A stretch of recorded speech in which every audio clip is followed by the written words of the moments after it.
Welcome back to episode 2 of the Prefect Podcast. We've got myself and Mason here, and we've got two special guests, Ethan and Nick, to talk about the Super Bowl and the championship games. Why don't we all go ahead and start by introducing ourselves and our favorite teams? So I just said I'm Devin. I'm a Lions fan. Mason, and I'm a huge Miami Dolphins fan. Hi, I'm Ethan. I'm a Packers fan. I'm Nick.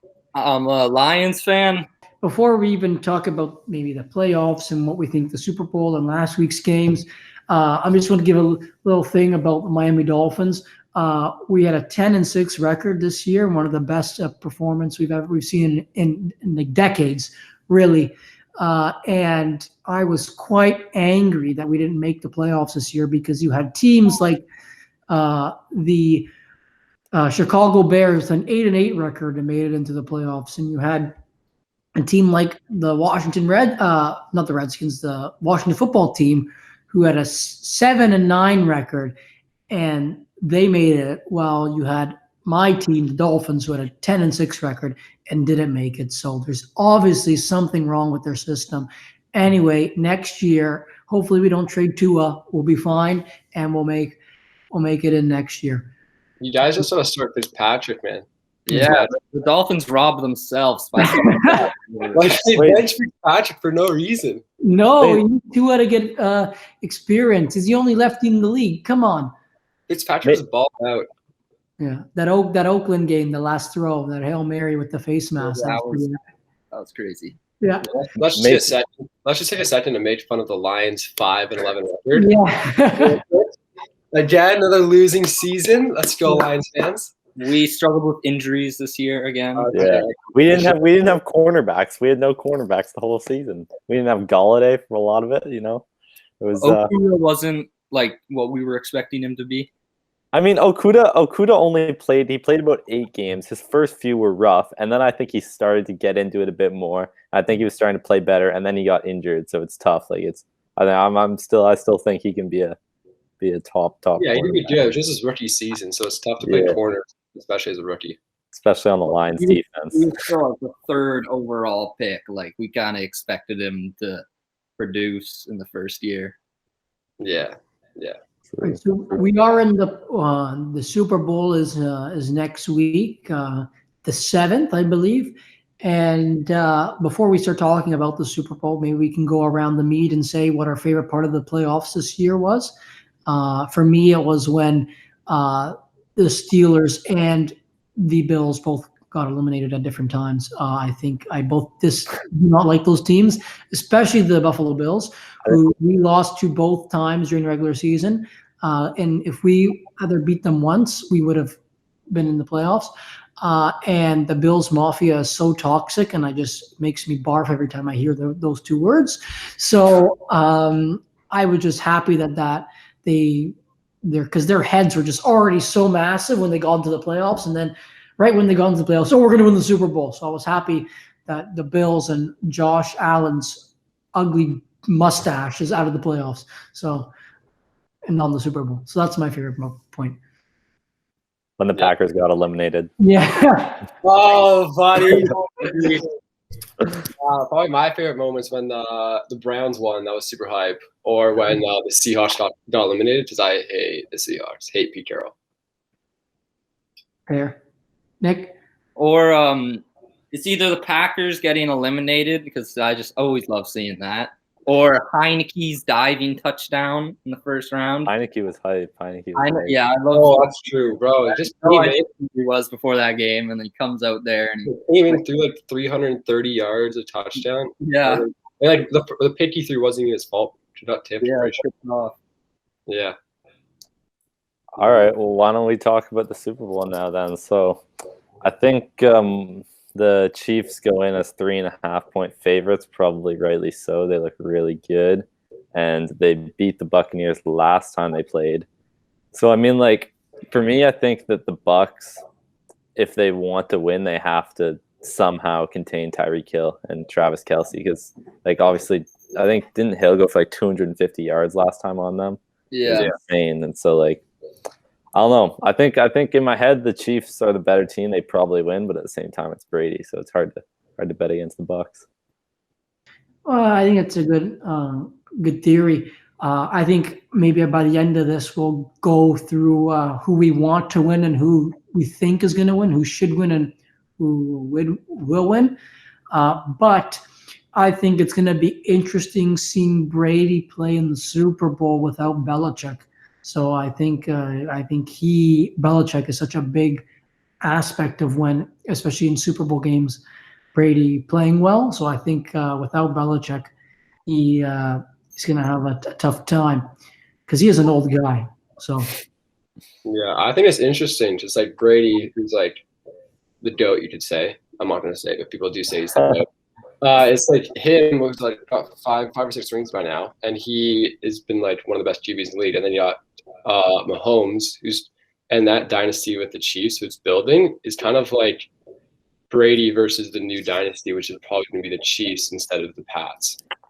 So the Pats were dynasty for so long. I think it's Yeah, I would say if Brady wins this game and wins the Super Bowl, I can't see Patrick Mahomes catching up to him. Yeah, as the GOAT, yeah. Yeah. And then I feel like I kind of feel the same way. I feel like if the Bucks win, then Mahomes won't, like Mahomes' legacy. It'll be hard to argue one day that he's better than Brady no matter what he does, because Brady beat him in the AFC Championship game a couple years ago, and then if he beats him in the Super Bowl as well. And then on the flip side, it feels like it could be unfair to Brady if one day people are like, "Oh, Mahomes beat Brady though in the Super Bowl when Brady's 43," and it's like, you know what I mean? Like I feel like if Brady wins, then that'll mean a lot. That could mean a lot depending on what Mahomes' career looks like in terms of like who's better. But if Mahomes wins, then I don't think it would necessarily be fair to use it the same way. But obviously, it's hard to speculate what Mahomes' career is going to look like. So, yeah, I think it just looks terrible for the NFL if you have Brady, who's won so many Super Bowls over the years with the team, and people say it's not Brady or it's Brady and Belichick, it's Brady, Gronk, whatever, and then they leave the Patriots and they go to another team and they win the Super Bowl. That just looks bad. Like you don't have any other good teams. Like I know KC won last year, but there's nobody else can stop them other than KC. Like this doesn't look good. It's like I don't know, two bads, right? So well, the Packers should have stopped them. That's all I'm gonna say. let's talk about the championship bit. But first, why don't we all give our prediction and score and why do you think that the Bucks or Chiefs are going to win? Nick, why don't you start? For the score, I'm gonna say 31 Chiefs, 24 Bucks. I don't think that the Bucks defense can compete with the receivers that the Chiefs have. They've got too much speed, they got too much skill, and they're not going to be able to do the press man coverage that they've been doing against the Packers and the football team and the Saints. Because, Drew Brees can't throw over 30 yards. The Packers is Devontae Adams and the rest of the receiving corps' bag of chips. But like when you got Mahomes, you can throw it the length of the field. Like you have to have two safeties back every play, and they're not going to be able to get enough pressure to throw Mahomes off. So that's why I think the Chiefs will end up winning this game. Yeah. All right. Yeah, go ahead, Ethan. I do a score prediction, probably 38-21 for the Chiefs. Jeez. Yeah, I just don't think that the Bucs will be able to stop the Chiefs, especially because Jordan Whitehead was like injured last game, and plus they already had Antoine Winfield, so both their safeties are out. So I don't know how they're going to stop Tyreek and Travis Kelce, because Travis Kelce cannot really guard without a big safety. He's going to be faster than any linebacker. And then obviously the Bucs defense isn't that good, but I don't know. I'm just not feeling it. I'm feeling Chiefs all the way for sure.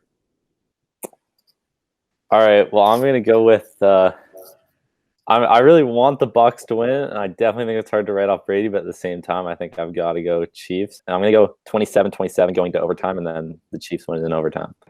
Okay, and I guess it's my turn. I think the Chiefs will win. I think it's going to be 31 for the Chiefs and 7 and 14, and then So 31-21, that's my guess.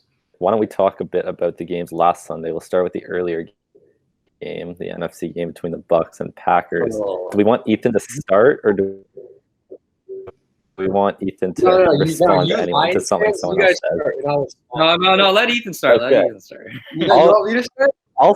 Okay, Ethan, you start. So the Packers going into the game were favored by 3 or 3.5, one of those two. And well, King, who was like one of our backup corners, was in because of the game. And this guy just didn't do anything. Tried to literally just let whatever his name. What's the white guy on Tampa Bay, the receiver? Scotty Miller. Yeah, Scotty Miller just really run past him at the end of the half. Just jogging beside him, an easy touchdown for the Bucks. Our defense was not on par that game, but plus the refs were letting them play all game. I'm not trying to blame the refs, but I'm going to blame the refs for a little bit. They were letting them play the entire game, holdings left, right, and center. Barely was any of it called. But then on the very last play, when the ball's uncatchable, just Brady threw a bad pass, they called the flag, and that's really the only flag was called the entire game. And of course, at the very end, where it really matters, just if that flag wasn't called, they would have punted, and then Rodgers would have had 1 minute and 50 seconds to march down the field. The only thing it was a touchdown. But at the same time, the Packers played pretty bad because our red zone going into that game, we were converting 80% of the red zone touchdowns, and our red zone was awful that game. And we decided to throw 4 passes on first and goal. We didn't even run the ball once, even though we were running the ball pretty well that entire game. And we kind of threw, and then we took to the field at the end of the game instead of going for it at 4th and goal. All right, yeah, I think I agree with the analysis of how the Packers played. I think that there was some bad play calling, some weird decisions, and then some poor play definitely all around. What I'll say about the refs is I think that the refs did ref it in a way, like the game was refed in a that kind of let them play style. And I kind of like that. I don't like when it's a pass interference or holding, just like when the defender just touches someone. And so I like the kind of idea of letting them play. And then on the last play, I think that was just a blatant pass interference, so you can't complain about that. No, but they were blatant pass interference. No, but and then, he's grabbing his jersey and then back. the argument on the other side is that at the end of the first half, there was a holding or pass interference, depending on, I don't know when the ball was released. They're holding or pass interference that led to the Bucks interception, and so that was a missed call. But then I also think that on 3rd and goal from the 8, that Rodgers missed the pass to Adams. Or not missed, like that incompletion to Adams.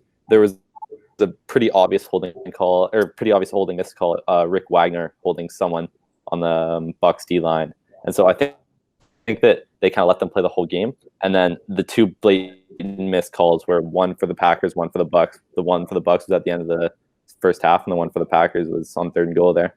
So that's my view of the refs, anyways. No, but even when we were on our own 30, it was in the second half, and Lazard does for a slant, his go-to route, and literally, I don't know who it was, one of the corners.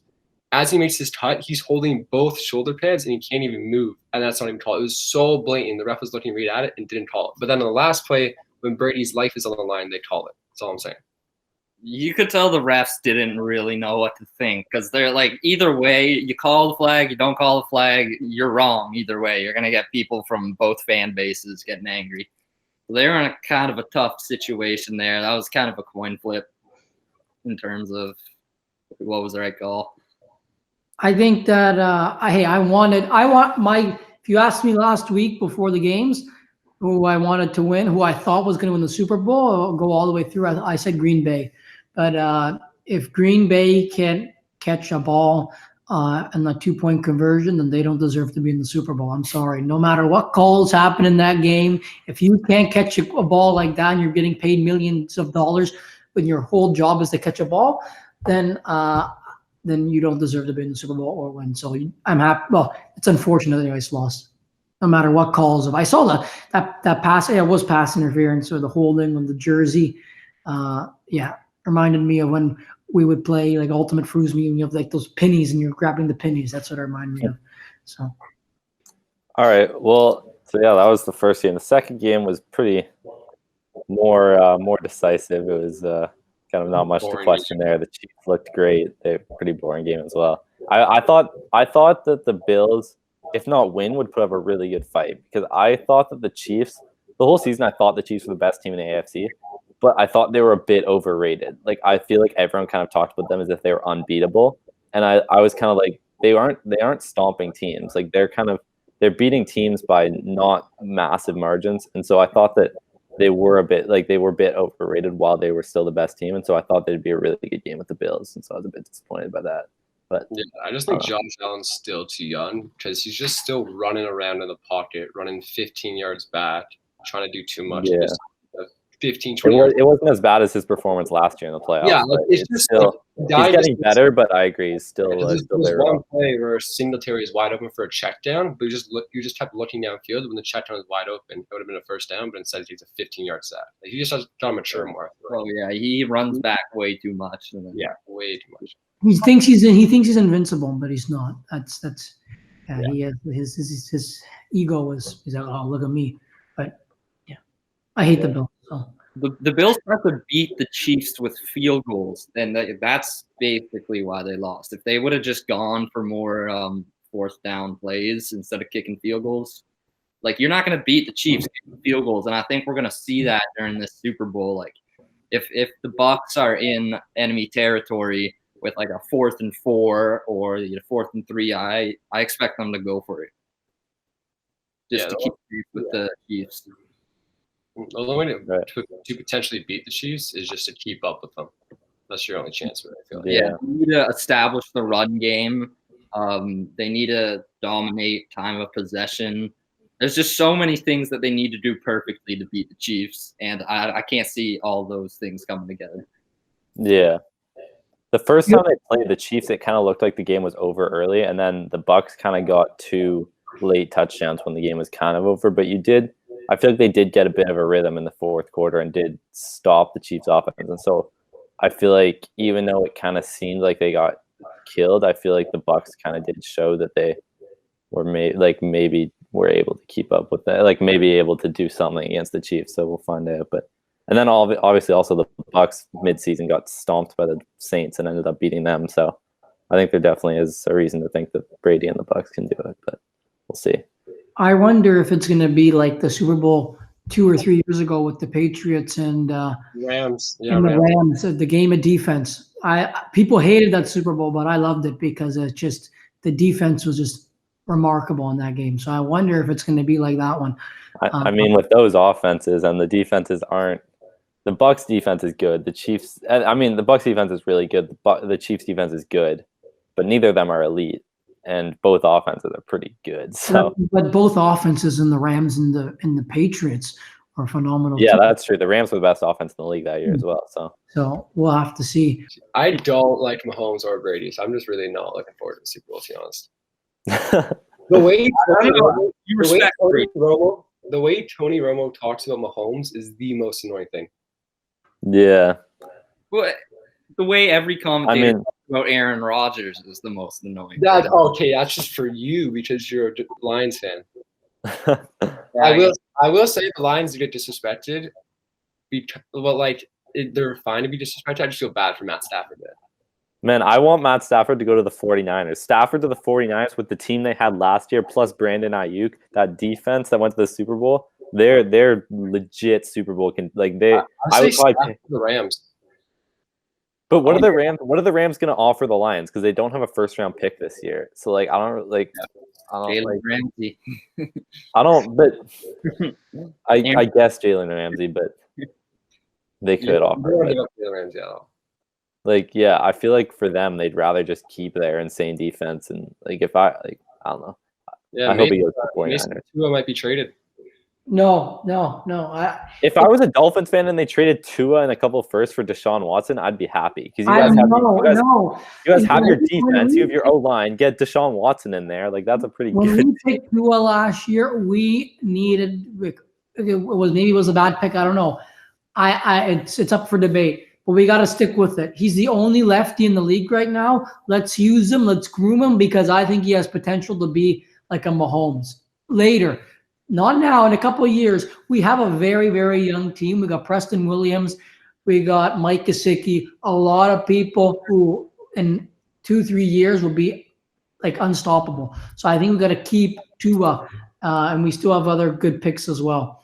And we have the best kicker in the league, Jason Sanders. So remember that. The thing that I like, I think for me, I kind of agree with the philosophy on not trading Tua. At the same time, it's like it's Deshaun Watson, so you kind of have to think about that. But QB in the league. But I definitely agree that teams are too inclined to move on from quarterbacks they just picked. Like if you teams that kind of pick a first round QB and then like move on from them after 1 year, it just seems like you're kind of stalling the progression of your franchise at that point, because instead of like progressing the rest of your franchise, you're just like going through like a, you know what I mean, just recycle, like just trying to get the perfect QB instead of like giving the one that you drafted a chance to develop. Exactly. Look at, I hate to say it, but look at the Bills with Josh Allen. Yeah. It wasn't, for the first couple of years with him wasn't so good, but once he established his footing, look where he is now. So True. All right. Well, this wraps up our time. Thank you, Ethan and Nick, for joining the Prefect Podcast. We hope everybody's enjoying the podcast so far, episode 2. And let us know who you think is going to win the Super Bowl.